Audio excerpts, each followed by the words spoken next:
Friends, कैसे हो। मैं आशा करती हूँ कि आप लोग बहुत अच्छे होंगे और मन लगा करके पढ़ाई कर रहे होंगे। दोस्तों, आज की क्लास आपको दिलाएगी 15 नंबर। अगर आप पर गद्यांश और काव्यांश को हल करना नहीं आता है तो आप इस वीडियो को अंत तक जरूर देखना। आज के वीडियो में बात करेंगे हम हिंदी यानी गद्यांश और काव्यांश को ऑनलाइन तरीके से कैसे जल्दी हल करें और कैसे क्वेश्चनों के आंसर देखें।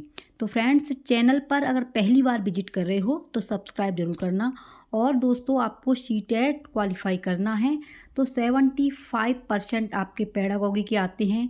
टैग वर्ड की वीडियो बना दी है, आप उसमें से देख सकते हैं, आदर्श कैरियर क्लासेज टैग वर्ड। तो दोस्तों, आपके चाहे ईवीएस हो, चाहे आपका सीडीपी हो, संस्कृत हो, हिंदी हो, सभी के टैग वर्ड आपको आदर्श कैरियर क्लासेज पर मिल जाएंगे।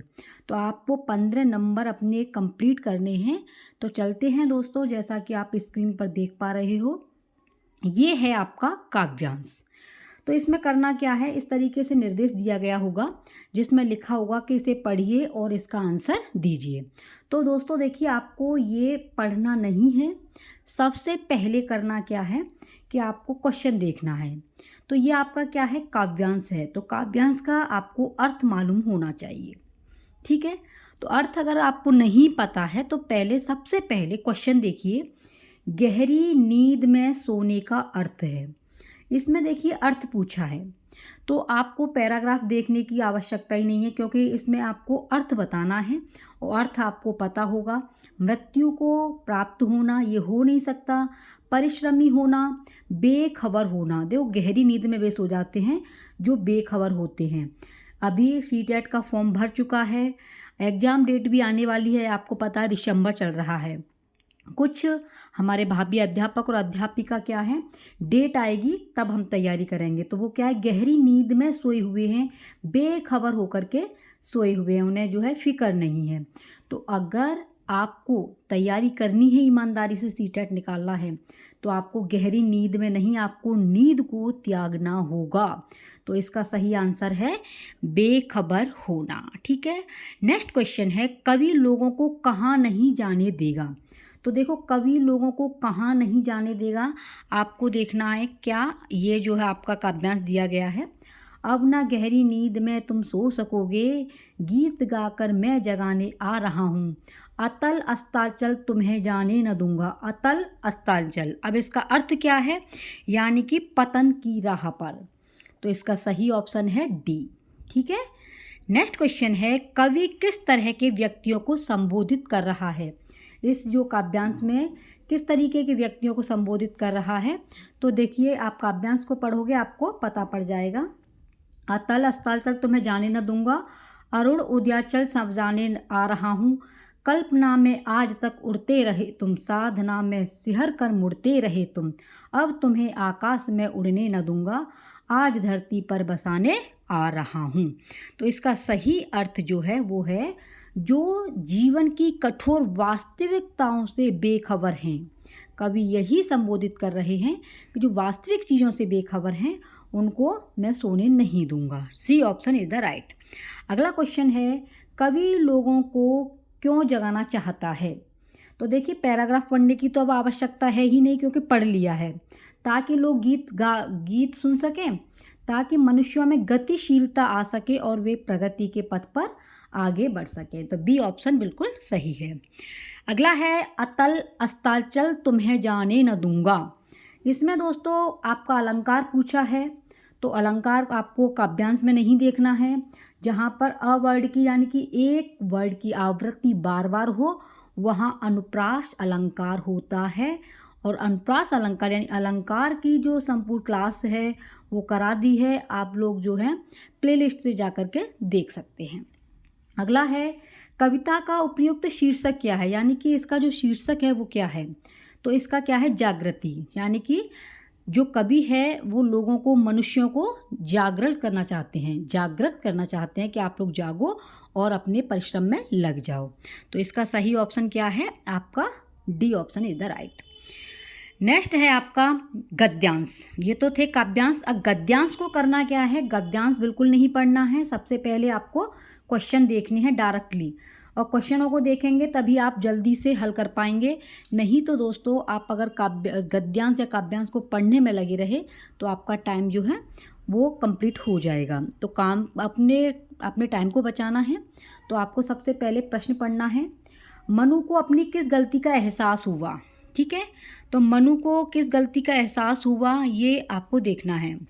इसमें दिया है मनु बहन ने पूरे दिन की डायरी लिखी, लेकिन एक जगह लिख दिया था सफाई वगैरह की। ठीक है, गांधी जी प्रतिदिन डायरी पढ़कर उस पर अपने हस्ताक्षर करते थे। आज की डायरी हस्ताक्षर करते हुए गांधी जी ने लिखा है, काटने की गति का हिसाब लिखा जाए, मन में आए हुए विचार लिखे जाएं, जो जो पढ़ा उसकी टिप्पणी लिखी जाए, वगैरह का उपयोग नहीं किया जाए। डायरी में वगैरह शब्द के लिए कोई स्थान नहीं है। जिसने जो पढ़ा हो वही लिखा जाए। तो इस तरीके से उन्होंने कहा और बोला कि ऐसा करने से पढ़ा हुआ कितना पच गया है यह मालूम हो जाएगा, जो बातें हुई वो भी लिखी जाए। मनु ने अपनी गलती का एहसास किया। तो किस गलती का एहसास किया? उन्होंने किया था वगैरह शब्द का। वगैरह शब्द आया था ना, उन्होंने वगैरह शब्द का यूज किया था। तो डी ऑप्शन बिल्कुल सही है। अब आपने गद्यांश को पढ़ लिया, आराम से इसके आंसर दे सकते हैं। अगला है, गांधी जी ने वगैरह शब्द पर अपनी आपत्ति क्यों जताई। तो इन्होंने वगैरह शब्द पर आपत्ति इसलिए जताई क्योंकि ये सच्चाई स्वीकार करने की शक्ति प्राप्त होगी। हमें शुद्ध व सच्चे रूप से प्रत्येक छोटी बड़ी घटना को निष्पक्ष रूप से लिखना चाहिए। तो इन्होंने क्यों जताई थी? इन्होंने जताई थी वगैरह शब्द, यानी कि कहा था कि वगैरह शब्द जो इन्होंने यूज किया था, वगैरह शब्द में कार्य और विचार की स्पष्टता नहीं है, इसलिए गांधी जी ने क्या किया था, उसका उपयोग करने के लिए कहा था। वगैरह उपयोग जो था वो किया था, इसलिए गांधी जी ने क्या जताई थी, आपत्ति को जताया था। ठीक है, तो इसका सही आंसर क्या है, यानी कि सी ऑप्शन बिल्कुल सही है। अगला क्वेश्चन है, गांधी जी ने डायरी लिखने को इबादत करने जैसा क्यों कहा है। तो देखिए, इबादत करने जैसा इसलिए कहा है क्योंकि दोस्तों देखिए, अगर आप पर कुछ भी नहीं आता है तो आपको ये देखना है कि क्वेश्चन में कौन सी जगह पर इबादत है। तो आप वहीं से भी देख सकते हैं, गांधी जी ने लिखने को इबादत करने जैसा क्यों कहा है। तो देखिए, यहाँ से आप पढ़ सकते हैं आराम से। इसमें लिखा हुआ है, हमें शुद्ध व सच्चे रूप से प्रत्येक छोटी बड़ी घटना को निष्पक्ष रूप से, ये दिया गया ना, डायरी लिखना आसान कार्य नहीं है, यह इबादत करने जैसी विधा है। इबादत आ गया। अब आगे जो दिया है, हमें शुद्ध व सच्चे रूप से प्रत्येक छोटी बड़ी घटना को निष्पक्ष रूप से लिखना चाहिए। अब आप देख लीजिए कि इसमें कहीं दिया गया है या नहीं दिया गया है। तो दोस्तों देखिए, दिया गया है, दोनों में सच्चाई और ईमानदारी होनी चाहिए। तो इसका डी ऑप्शन बिल्कुल सही है। नेक्स्ट है, डायरी लिखना इसलिए महत्वपूर्ण है क्योंकि इसमें व्यक्ति स्वयं का विश्लेषण करता है और मूल्यांकन भी करता है। तो ये सही है, आपको देखना नहीं है, क्योंकि ये इसमें स्वयं के बारे में बताना है। डायरी हम क्यों लिखते हैं? क्योंकि हम अपने आप को जान सकते हैं और उसका मूल्यांकन भी कर सकते हैं। ए ऑप्शन बिल्कुल सही है। नेक्स्ट है, गांधी जी प्रतिदिन डायरी पढ़कर क्या करते थे। तो दोस्तों देखिए, पैराग्राफ में जाएंगे तो आपको मिल जाएगा कि डायरी पढ़कर जो थे गांधी जी क्या करते थे। गांधी जी प्रतिदिन डायरी पढ़कर उसमें हस्ताक्षर करते थे। देखो, ये आ गया इसका आंसर। ठीक है, बहुत ही इजी है। आप 15 नंबर तो ऐसे ही ले आएंगे इसी के अंदर से। ठीक है, सिर्फ आपको करना क्या है, आपको दोस्तों प्रैक्टिस करनी है। जितने भी ऑनलाइन आपके पेपर हुए थे, ठीक है, ऑनलाइन एग्ज़ाम हुए थे, 1 मंथ चले थे 2021 के, बस उन्हें हल कर लीजिए। आप 15 नंबर आसानी से लेके आ सकते हैं। तो इसका सही आंसर क्या है? सी ऑप्शन बिल्कुल सही है। नेक्स्ट क्वेश्चन है आपका, प्रतिदिन शब्द में कौन सा समास है। तो प्रतिदिन, इसमें पहले दिया गया है प्रतिदिन, यानी कि अव्ययीभाव समास है। समास दोस्तों आपके कितने होते हैं? 6 होते हैं। इसकी ट्रिक है अब तक दादा, यानी कि आपको ट्रिक के द्वारा भी याद कर सकते हैं। 6 समास हैं, अब तक दादा। अ से अव्ययीभाव समास, ब से बहुब्रीहि, त से तत्पुरुष, क से कर्मधारय, द से द्वंद्व और द से द्विगु समास। इसकी मैंने कंप्लीट वीडियो बना दी है, आप लोग चाहें तो प्लेलिस्ट से सारा टॉपिक कवर कर सकते हैं सिलेबस के अनुसार। तो इसमें क्या है आपका अव्ययीभाव समास। और फ्रेंड देखिए, सीटेट में आपको ग्रामर पढ़ने की आवश्यकता नहीं है, ग्रामर आपकी बेसिक आती है, इसलिए आपको जो नॉलेज है ग्रामर में, जैसे समास कितने प्रकार के होते हैं और अव्ययभाव समास किसे कहते हैं, मतलब थोड़े थोड़े आपके पैराग्राफ के अंदर से ही पूछ लिया जाता है। तो वैसे मैंने ग्रामर की भी डिटेल में वीडियो बनाई है, आप वहाँ से देख सकते हैं। अगला है पढ़ा हुआ कितना पच गया है, इसका अर्थ देखो, इसको आपको अर्थ बताना है, पैराग्राफ तो देखना ही नहीं है। कितना सही उच्चारण के साथ पढ़ा है, पढ़े हुए का कितना विश्लेषण किया है, पढ़ा हुआ कितना समझ में आ गया है, पढ़ा हुआ कितना आत्मसात हुआ, यानी कि आपने अंदर ग्रहण कितना किया है। तो इसका डी ऑप्शन बिल्कुल सही है। अगला है कार्य शब्द का तद्भव रूप क्या होगा। तद्भव यानी कि हिंदी जैसे, तत्सम यानी कि आपके शुद्ध हिंदी संस्कृत जैसे वर्ड होते हैं।